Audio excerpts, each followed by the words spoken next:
Bonjour Julien, merci de nous recevoir ici au centre de formation de l'OGC Nice.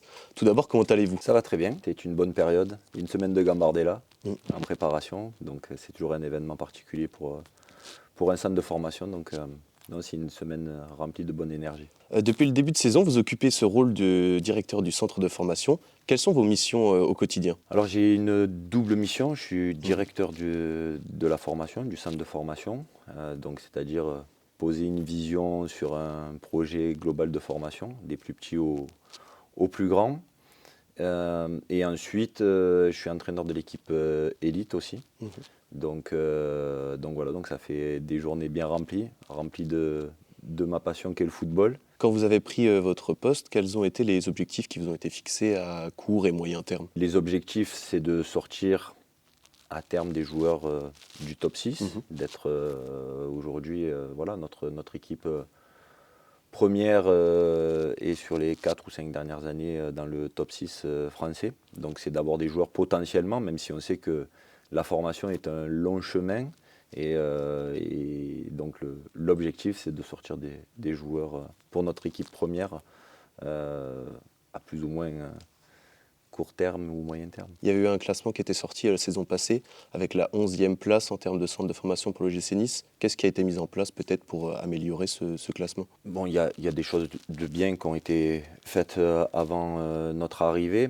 Aujourd'hui, c'est déjà une année de diagnostic, Mhm. de prise en main, de mettre et de poser une organisation, une vision.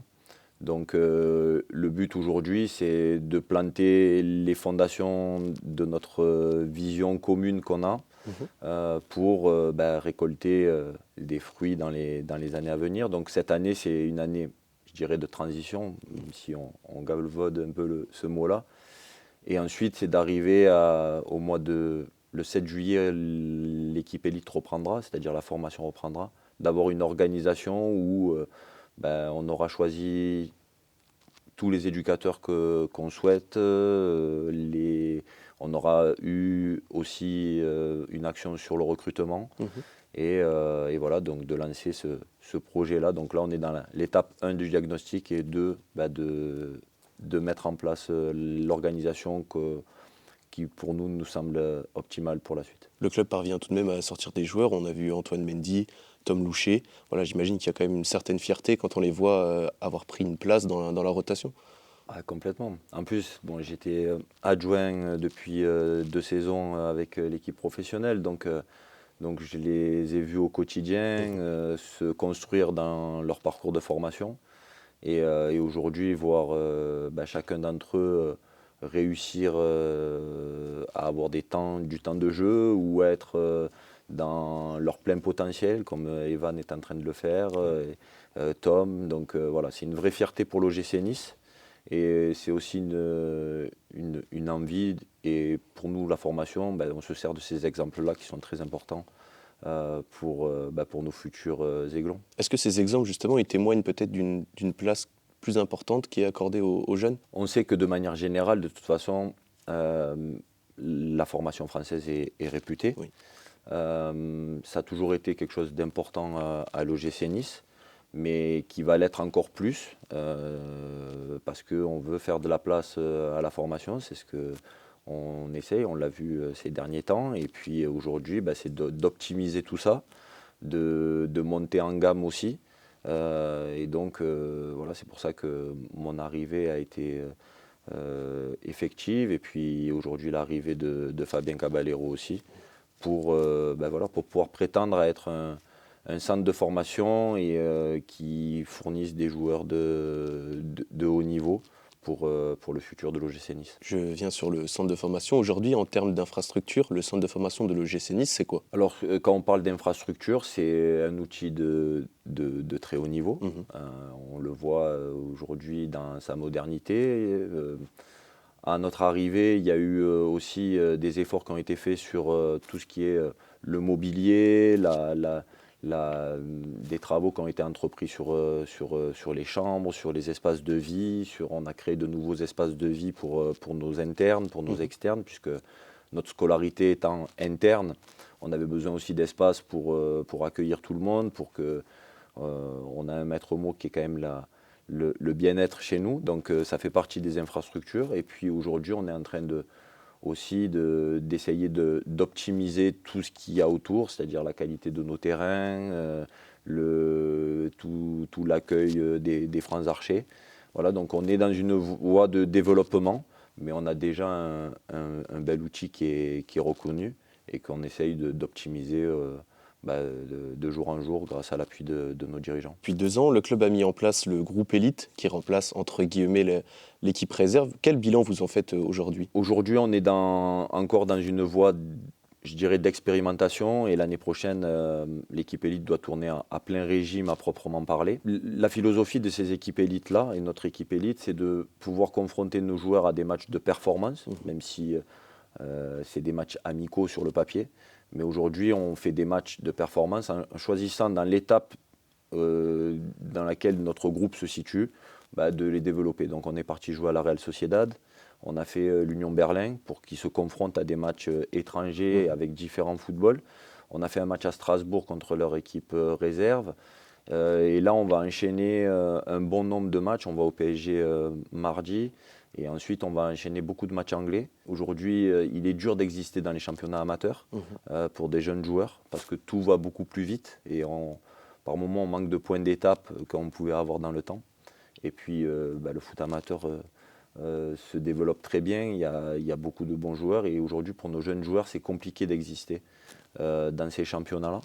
Donc voilà pourquoi on se tourne vers ça. Mais ça ne nous empêche pas aussi de jouer contre des N2 si on sent que notre groupe est... Voilà, on fait du sur-mesure grâce à cette équipe élite-là. Vous avez commencé déjà un petit peu à répondre à ma prochaine question, donc on peut voir le GC Nice va continuer dans cette direction et pas forcément revenir à une réserve plus classique, j'ai envie de dire. Non, ce n'est pas le but. En fait, une réserve classique voudrait dire qu'il faudrait mûrir, avoir des joueurs qui encadrent. Et en fait, notre philosophie, c'est de pouvoir répondre à différents matchs en ayant la main. Et surtout, la chose qui est pour moi essentielle, c'est le temps de jeu de nos jeunes pros qui sont dans le groupe professionnel. Et en jouant le week-end, il est difficile pour l'entraîneur professionnel de nous les envoyer. Donc c'est pour ça que notre position et ma position, c'est de militer pour un championnat des réserves en semaine, le lundi, à proprement parler, ou en début de semaine, pour qu'on puisse leur donner du temps de jeu, au moins pouvoir proposer. Et parce qu'on se rend compte que cette étape-là de l'équipe élite, et quand ils intègrent les pros, c'est un temps où ils devraient avoir du temps de jeu, mais ils ne peuvent pas parce qu'ils commencent à montrer leur potentiel. Donc c'est pour ça qu'on restera dans cette position-là, parce que c'est pour nous l'avenir. Et c'est aussi la raison pourquoi il y a beaucoup de clubs qui se tournent vers ça. On dit souvent que le football professionnel a besoin du football amateur, comme vous l'avez évoqué juste avant. Comment le GC Nice travaille avec les clubs du département, voire même de la région, au niveau de la détection? Alors il y a plusieurs sujets. Aujourd'hui, bien sûr, on sort tous du monde amateur.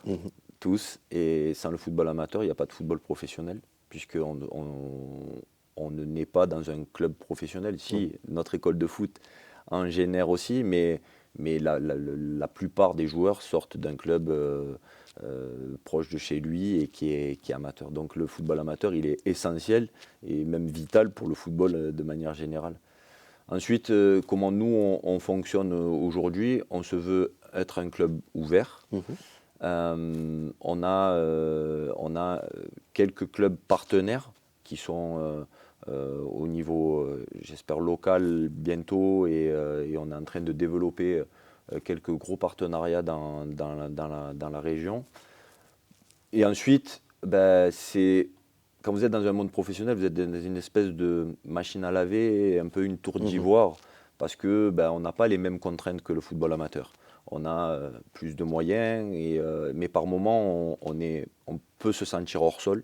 Et pour nous, c'est pour ça qu'on veut être au quotidien proche d'eux, de leur permettre de venir, de pouvoir échanger, parce que nous, on a accès à des moyens et des expertises que des fois les clubs amateurs n'ont pas, mais ils nous rappellent aussi et nous montrent aussi des choses en développement, parce qu'ils ont des contraintes, donc il faut chercher des choses que nous, on peut mettre aussi. Donc ça nous ramène à l'humilité, et donc on se veut ouvert et avoir un échange avec eux.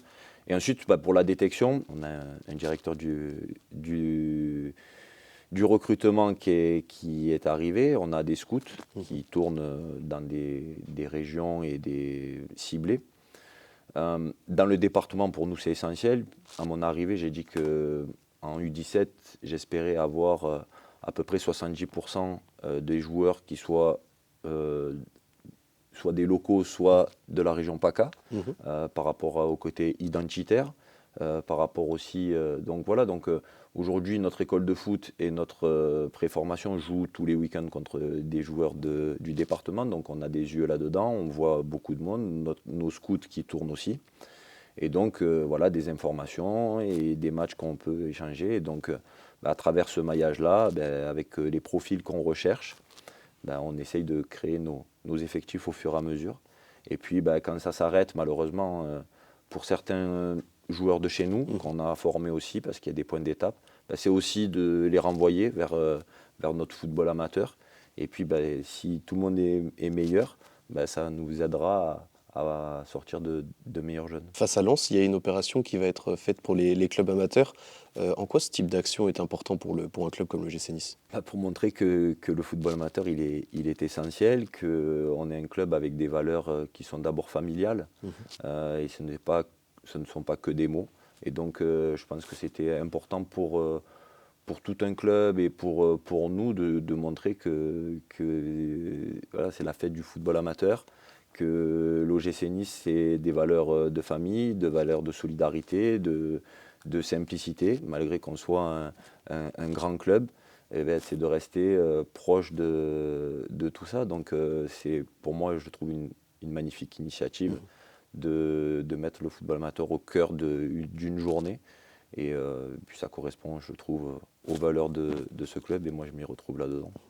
Il y a une réelle proximité donc avec ces clubs amateurs. Est-ce que ça permet de peut-être travailler ensemble sur des sujets autour de la formation? C'est essentiel.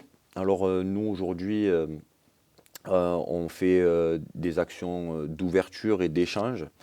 Après, j'aime bien que même dans notre organigramme, on ne vienne pas en donneur de leçons, parce que je pense qu'on a autant à apprendre de nos clubs amateurs que ce que nous, on peut leur apprendre. Encore une fois, c'est ce que je disais tout à l'heure. Donc, on veut faire preuve d'une grande humilité, mais on veut aussi montrer ce qu'on propose et de pouvoir être dans un échange qui va... des bonnes idées, on a à en prendre aussi ailleurs. Et voilà, c'est pour ça que c'est essentiel d'avoir ces moments d'échange sur des thématiques qu'on peut avoir. Donc on en a 4 qui sont programmés dans l'année. On en a déjà fait une sur la méthodologie d'entraînement.